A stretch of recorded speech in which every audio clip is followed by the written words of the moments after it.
कौमी team mission world cup के लिए तैयार। शाहीन लाहौर एयरपोर्ट से भारत के लिए रवाना। बाबर 11 बरास्ता दुबई भारत जाएगी।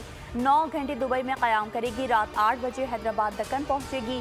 ग्रीन शर्ट्स पहला वार्म अप मैच 29 सितंबर को न्यूजीलैंड के खिलाफ खेलेंगी।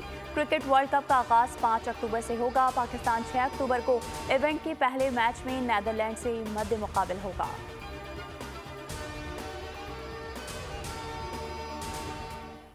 नवाज शरीफ की वापसी पर कानून के मुताबिक अमल होगा। निगरां वज़ीर आज़म अनवारुल हक काकड़ कहते हैं, साबिक वज़ीर आज़म की वापसी में बहुत से कानूनी पहलू हैं। जो कुछ भी करेंगे वह कानून के मुताबिक होगा। अदालती इजाज़तनामे की कानूनी हैसियत क्या होगी, इस पर गौर करना पड़ेगा। मामले पर वज़ारत कानून से भी राय लेंगे। निगरां हुकूमत की किसी सियासी जमात या ग्रोह से वाबस्तगी नहीं। ऐसा तासुर नहीं देना चाहते कि हम किसी सियासी जमात के साथ हैं। निगरां हुकूमत अपना काम आईनी दायरे में रहकर कर रही है। नवाज शरीफ की वतन वापसी से पहले मुमकिन गिरफ्तारी की बाज़गश निगरां वज़ीर दाखिला के बयान ने सियासी पारा हाई कर दिया।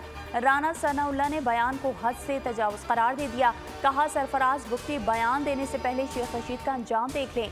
नवाज शरीफ की फिक्र छोड़ें, अपने काम पर तवज्जो दें। नवाज शरीफ ने कहाँ जाना है ये फैसला अवाम का होगा। मरियम औरंगजेब बोली, सरफराज बुख्ती साहब जितना सियासी कद है उतनी बात करें। कुर्सी पर थोड़ी मुद्दत के लिए बैठे हैं, उसे ताहयात समझने की गलतफहमी से बाहर आ जाएं। जावेद लतीफ़ ने कहा, निगरां वज़ीर दाखिला महदूद सोच के मुताबिक बात कर रहे हैं।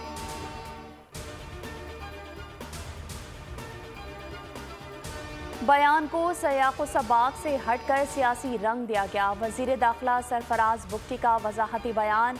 कहा, निगरां हुकूमत अपने मैंडेट के मुताबिक काम करेगी। वतन वापसी पर नवाज शरीफ से कानून के मुताबिक सलूक किया जाएगा।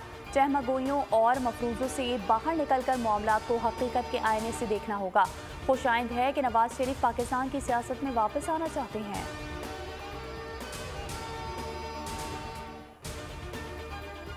नवाज शरीफ की वतन वापसी की तैयारियां आखिरी मराहिल में दाखिल। बैरून मुल्क मौजूद तमाम रहनुमाओं को फौरी वतन वापस बुला लिया गया। मरियम नवाज लंदन से लाहौर पहुंच गईं। शहबाज शरीफ कहते हैं, नवाज शरीफ से वापसी से मुल्क की तरक्की का सफर शुरू होगा। कारकुनान को जश्न की तैयारी का कह दिया है। नवाज शरीफ वतन वापसी पर मीनार पाकिस्तान पर जलसे से खिताब करेंगे।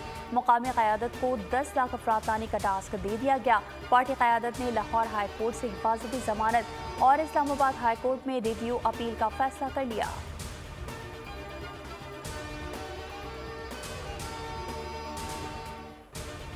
चेयरमैन पीटीआई अडियाला जेल मुंतकिल। सख्त सिक्योरिटी में अटक से अडियाला लाया गया। इस्लामाबाद पुलिस की बख्तरबंद समेत 13 गाड़ियों का काफिला अटक जेल पहुंचा था। अडियाला जेल में चेयरमैन पीटीआई का तिब्बी मुआयना हुआ। ब्लड प्रेशर, दिल की धड़कन, नर्व्स, शुगर चेक की गई।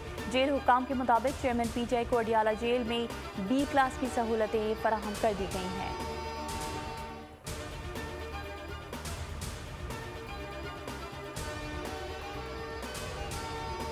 इलेक्शन कमीशन ने कौमी और सूबाई असम्बलियों के लिए इब्तदाई हल्का बंदियों पर काम मुकम्मल कर लिया। चीफ इलेक्शन कमिश्नर और कमीशन के दीगर अरकान की मंजूरी के बाद इब्तदाई फहरिस्त जारी होगी।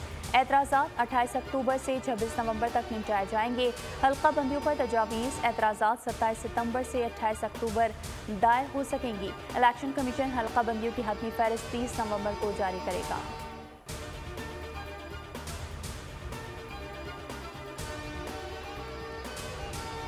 कराची में बल्दिया टाउन सेक्टर 19D के करीब फायरिंग से एक शख्स जख्मी। नेपर रोड पर पुलिस की कार्रवाई। दहशतगर्दी और भत्ताखोरी में मुलविस जारी गैंग वॉर का कारिंदा गिरफ्तार।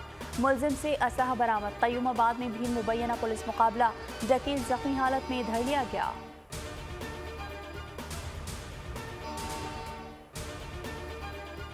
और हरदीप सिंह के कत्ल की तहकीकात इंतहाई अहम है। जिम्मेदारान को सामने लाने जरूरी है।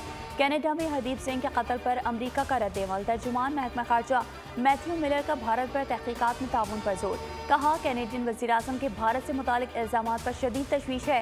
कैनेडियन शराकतदारों से राब्ते में है। यकीन है कनाडा की तफ्तीश आगे बढ़ेगी। इंसाफ के तकाज़े पूरे किए जाएंगे।